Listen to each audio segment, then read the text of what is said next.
Guys, अगर हम आपसे कहें कि हमारे दुनिया का सबसे बड़ा जीव कौन सा था या है, तो आप कहेंगे डायनासोर।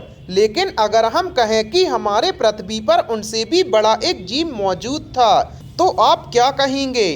दरअसल हम जिस जीव की बात कर रहे हैं वो ब्लू व्हेल के पूर्वज हैं। हालांकि ये दिखने में व्हेल से बिल्कुल अलग था और कई डायनासोर के बराबर अकेला था, और पूरी दुनिया को इसके बारे में तब पता चला था जब वैज्ञानिकों को इसके अवशेष दक्षिणी समुद्री तट के पास ईका रेगिस्तान में मिले थे।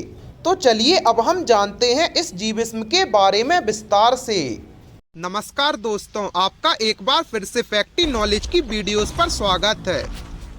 गाइस, इस जीव का नाम पेरुस्टेस कोलसस रखा गया है।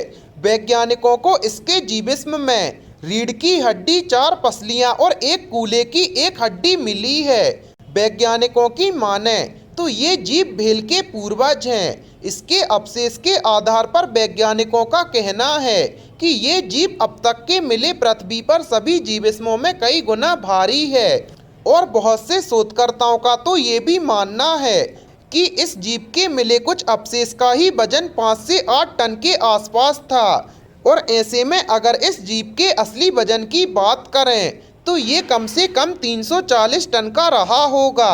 वहीं इसकी लंबाई भी 20 मीटर के आसपास होगी, और अगर इसे फीट और किलो में बताएं तो इसकी लंबाई करीब 65 फीट और वजन 3 लाख किलो के आसपास होगा। वैज्ञानिकों का ये भी मानना है कि ये जीव आज से लगभग 4 करोड़ साल पहले पृथ्वी पर मौजूद रहा होगा, और हो सकता है कि उस दौरान के जीव हमारे पृथ्वी के सबसे विशाल जीव हुआ करते थे। दरअसल उस समय हमारे पृथ्वी पर ऑक्सीजनेशन ज़्यादा हुआ करता था, इसलिए उस दौर के सभी जीव और पेड़ पौधे की आकृतियाँ बढ़ती रहती थीं। गाइस, आपका इस जीव के बारे में क्या राय है, हमें कमेंट सेक्शन में ज़रूर बताएं, और ऐसी ही अमेजिंग फैक्ट्स के लिए अपने चैनल को सब्सक्राइब करें।